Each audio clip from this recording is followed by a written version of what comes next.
Une puissance de 600 chevaux, 800 Nm. Au total, on a plus de 45 pouces de diagonale. C'est vraiment un festival de pixels.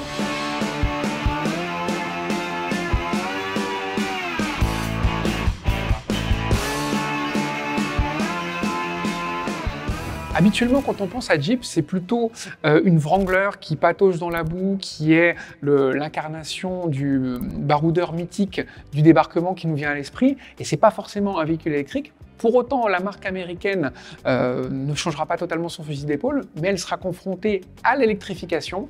Et pour ce faire, elle nous présente aujourd'hui le Wagoneer S, qui sera son vaisseau amiral, son fer de lance, un véhicule haut de gamme qui ira cibler les Range Rover Sport, les Audi Q8 e-tron Sportback ou encore les Volvo EX90. Alors ce véhicule, il inaugure la plateforme STLA Large de chez Stellantis. C'est la première fois qu'on voit un véhicule aussi imposant.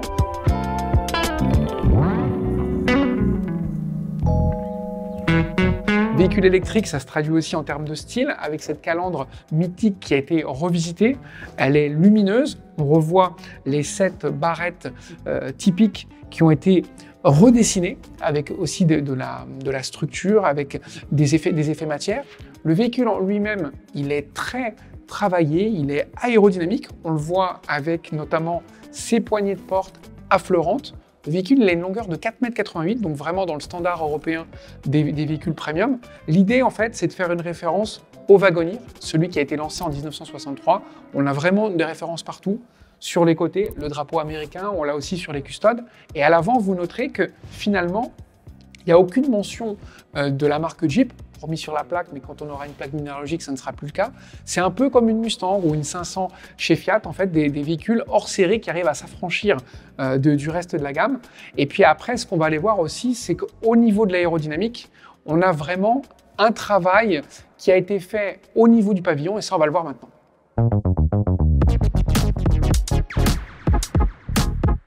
Le Jeep Wagoneer S aura une puissance de 600 chevaux, une valeur de couple de 800 Nm, donc un véhicule puissant, sportif.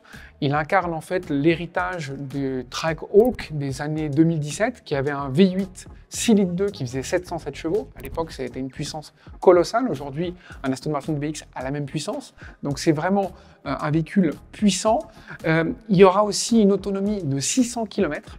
Et donc, pour avoir une autonomie aussi importante, les designers ont été obligés de vraiment soigner l'aérodynamique. Donc, je vous parlais des poignées de porte affleurantes. Là aussi, on a des découpes spécifiques. Et puis surtout, ce qui est très important, c'est au niveau du pavillon, on a vraiment un profil fastback avec une lunette arrière très très fuyante.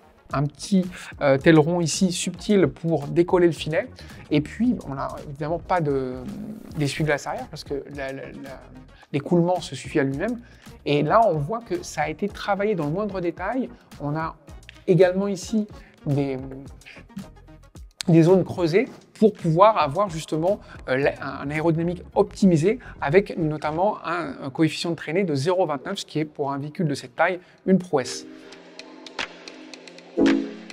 C'est en prenant un peu de hauteur qu'on voit vraiment le travail des designers et des aérodynamiciens au niveau de l'optimisation de l'écoulement d'air du véhicule. On le voit ici au niveau du pavillon avec une poupe qui est vraiment très en pente.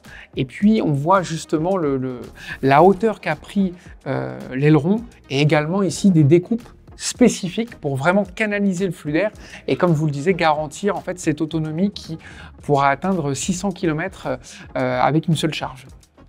Au niveau de la poupe, on a un style très sobre, pareil, en écho à l'arrière, à la partie avant, pardon, une signature lumineuse très travaillée, subtile, et puis par strate. On regarde d'ailleurs la taille du bouclier, c'est vraiment impressionnant. Pour autant, en termes de détails, on a des parties qui sont séparées. Ça sera peut-être une bonne chose aussi au niveau de la réparation. Et puis maintenant, on va aller voir l'habitacle parce qu'il y a une belle surprise qui nous attend. Avant de monter à bord, j'attire votre attention sur ce petit détail en fait qui évoque son aïeul. C'est le Jeep Wagoneer de 1963 qui a été au catalogue pendant 28 ans et c'est vraiment celui qui a lancé en fait cette lignée des SUV de luxe bien avant le Range Rover qui lui est apparu qu'en 1970. Maintenant, on va aller voir comment ça se passe à bord. À bord, le Jeep Wagoneer S nous en met plein les yeux, à commencer par la surface digitale, où il y a une dalle de 12,3 pouces devant le conducteur, la même dalle de 12,3 pouces au centre de la console centrale. Le passager, lui, bénéficie d'une dalle de 10,25 pouces et il y a encore une quatrième dalle de 10,25 pouces ici pour gérer tout ce qui est climatisation, massage au niveau des sièges. Donc au total, on a plus de 45 pouces de diagonale. On ne peut pas faire mieux. Ça fait penser un petit peu à l'univers des Mercedes, notamment les EQS qui ont ce type d'affichage. Donc c'est vraiment un festival de pixels. Et pour le reste, c'est assez étonnant parce que autant le véhicule est très moderne à l'extérieur, autant là on a l'impression d'être un peu en décalage temporel avec du chrome. Ça se fait plus trop aujourd'hui. On a le cuir rouge qui est très américain. On a des détails comme les grilles dans les portes qui évoquent en fait un jukebox. On se demande si on n'est pas retombé un petit peu dans les années 60. Et donc ça fait un décalage étonnant entre la modernité du digital et ce côté un petit peu désuet de la rigidité formelle de la planche de bord. Pour autant, on a après des éléments qui veulent faire premium et qui font premium avec cette molette qui permet d'utiliser le sélecteur de mode, le sélecteur de marche, pardon, avec pour aller en marche arrière, le neutre, etc. Le bouton pour démarrer. On a ici une commande classique pour activer les différents modes, parce que ce véhicule est 4 roues motrices. Là, on a le All Road, Snow, Auto and Sport. Et puis, comme on est dans un véhicule américain, c'est très important aussi d'avoir des porte-gobelets. Ça fait partie du folklore local. Et puis, au niveau des commandes, on est vraiment dans le tout tactile. On a ici, on est à bord d'une maquette parce que le véhicule est encore un prototype. Il sera d'abord commercialisé sur les marchés canadiens et nord-américains fin 2024, avant d'investir l'Europe en 2025. Donc c'est pas encore fonctionnel, mais on pense évidemment à des molettes pour régler le volume et différentes choses. Mais sinon, c'est essentiellement du tout tactile et c'est un petit peu dommage. Enfin, comme on en parlait à l'extérieur, il n'y a nulle mention de la marque Jeep. C'est un logo Wagoneer sur le volant et ça permet une fois de plus de distinguer le modèle. Dans un format voisin de 4,90 m, ce véhicule est forcément familial. On a évidemment de la place à l'arrière, aussi bien en hauteur qu'en largeur et en longueur.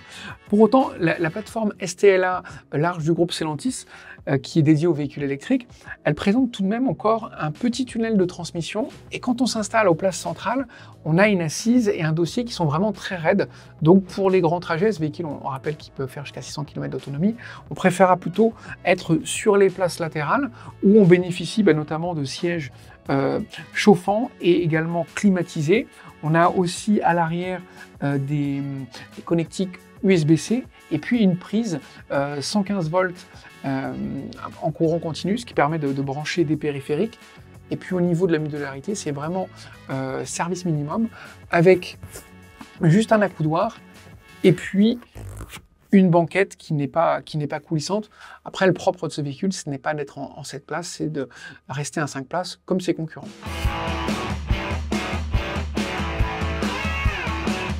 Avec le Wagoneer S, Jeep fait le pari de la modernité, prend le virage de l'électrique dans le haut de gamme.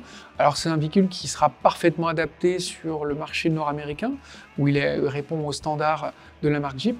Après en Europe, il faudra voir comment ça se passe face à des concurrents qui sont peut-être mieux armés en termes de qualité, en termes de présentation. Il faudra aussi voir comment il se positionnera en termes de prix. Là, il va peut-être avoir une bonne surprise.